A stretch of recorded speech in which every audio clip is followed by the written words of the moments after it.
This is the wrong car for polka music and schnitzel. I like German cars, like the Supra.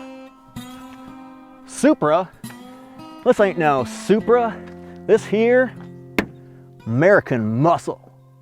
Why did you change your shirt? I was trying to play a different character. Well, yeah, but does it go around corners? Well, I don't know about that, but I know it can do this.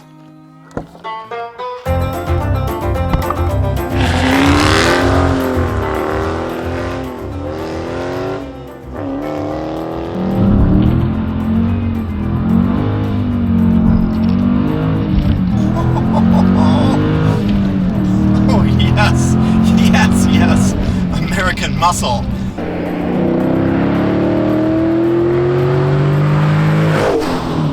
This is the Dodge Challenger RT Scatpack Widebody. It is a 392 cubic inch engine. That's 6.2 liters for you more modern folks.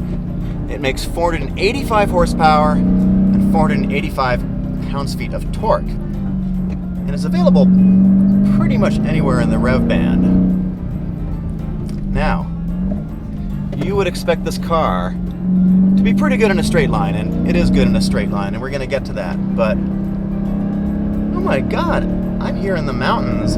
It's got no right to be this good.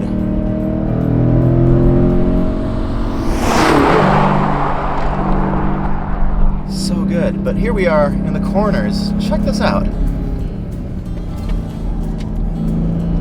This thing weighs 4,200 pounds, a little bit over even. It's pretty good, it's pretty competent. I'm surprised.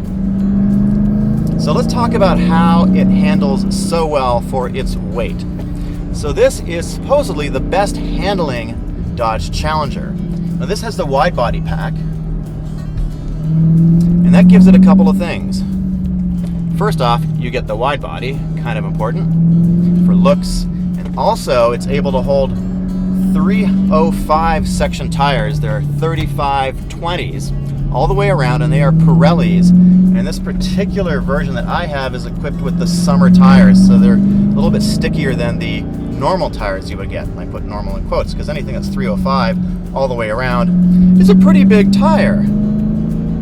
Now, it has the stiffest springs of any of the Challenger models. And it has these adjustable dampers. They are three-way adjustable dampers, so they have three different settings, and we're going to get into that shortly too.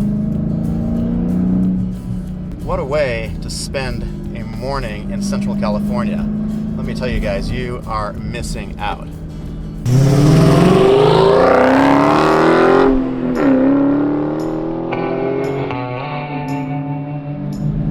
Brute of an engine is mated to a 6-speed Tremec manual transmission. That's right, manual.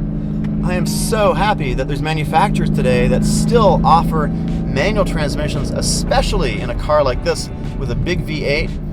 This is really something special and unique, and I applaud Dodge for continuing to give us the manual option. So how does it feel? Well, the throws are pretty heavy. You really got to push it into gear. Between gears, you got to yank it and give it a good firm yank, especially from 5th to 6th. You got to give it a good yank, otherwise it just doesn't feel like it's getting into gear. So you're definitely shifting something substantial. It's big, it's beefy. This is not a Honda with a little snick, snick, snick or a rubbery German affair. It's very positive. You know exactly what gear you're in. But it does have a couple of downsides, and we're going to get to that.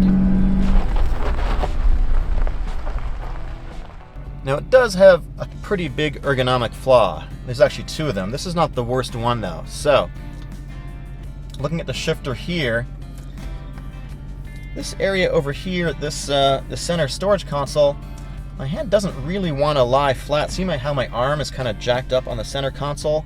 It's not quite right. You know, it actually feels better if the console is open, and that way my arm is flat. But that's not the biggest issue. When I'm out in the canyon, I love shifting. I enjoy changing gears, accelerating, decelerating, and braking, and I want to do that all at the same time. So if I'm coming up to a corner, I want to be able to brake and downshift at the same time, and there's a way to do that. It's a little bit tricky. It's called heel and toe, and it's rev matching. Basically, you're matching the engine RPM to the transmission RPM so that you get a smooth downshift and you don't cause excessive deceleration of the rear tires, potentially, at the worst case, locking up the rear tires and causing a skid. So in order to heel and toe, what you need to do is you need to put the ball of your foot on the brake and you roll your ankle over, you roll the side of your foot over to the gas to give it a little blip. I would brake and then I'd roll my foot over and do that. It's not too difficult to do right now while I'm stationary with these shoes on.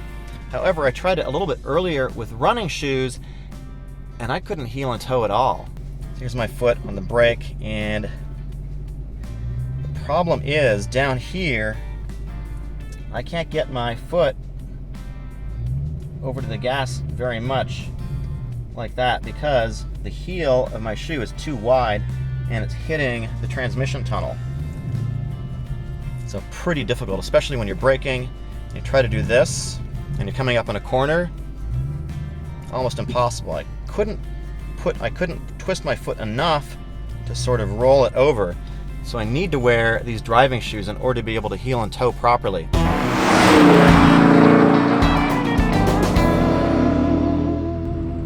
You don't need heel and toe for acceleration, so let's see how the 6-speed manual does in a straight line with launch control. Here's how launch control works. I hold down this button called launch for 5 seconds. All right, it says to launch, press clutch and quickly apply full throttle. The car is going to hold the RPMs at 4,000 RPM. You can adjust that, and I'm going to give it full throttle and then let the clutch out and shift when it tells me to. So here we go. 4,000.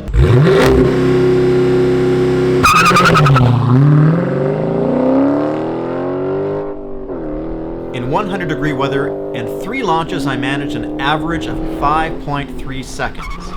For better acceleration, the automatic should shave about 1 second off this time with cooler weather. Although the manual is old school, Dodge does have some pretty nice performance options for the track. You might think this is all brute and muscle and maybe some handling, but there's actually a lot of really cool technology in this car too.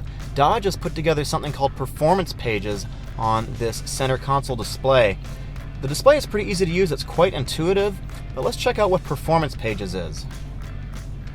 So on the home screen, you've got some basic information. You've got how much horsepower it's making, always kind of cool to know, intake air temperature, G-force, and current speed. So that's pretty interesting, but there's also a whole host of other things too. You can look at the different gauges. You can see what your oil temperature, oil pressure, and coolant temperature are.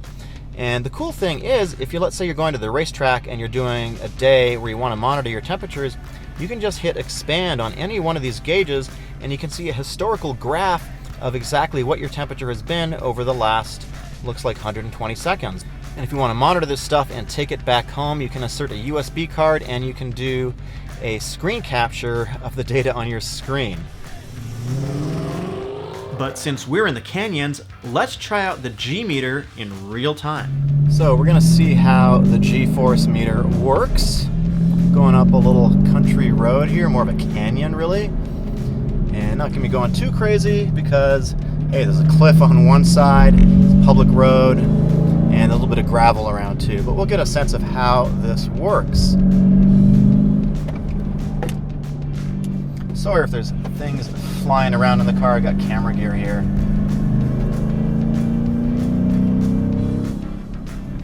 And so you can see that there's 3 rings, 3 concentric circles in this performance gauge here. The first one is at 0.5 Gs. The next circle is at 1 G, and the outer circle is at 1.5 Gs. So as you increase your G load, you get the little dots which show up on the display here. In the last corner you can see you got a little above half a G. And coming up into this next corner here, let's see what I'm going to push out to. This right hand corner looks like pushing out to above a half a G, maybe all the way up to like 0.8 Gs, something like that. It's a pretty cool gauge. Not entirely sure how useful it is.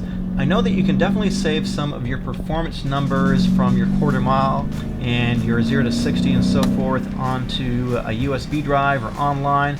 Couldn't figure out how to do it with this G meter. And what I really appreciate is there's no reason for this car to exist. This is something that no one needs.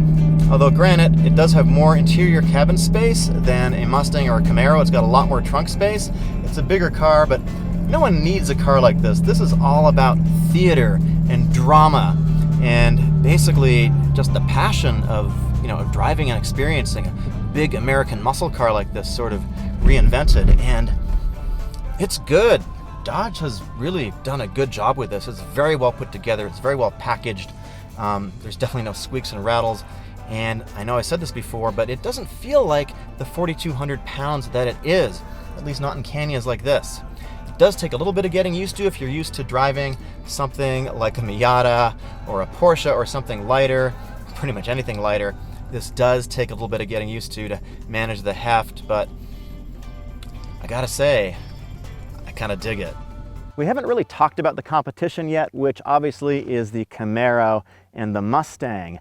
And the thing about this is you don't see too many Scatpack Widebodies around. So if you're into something that's more unique and that's not something that everybody and their neighbor has, this is certainly an option.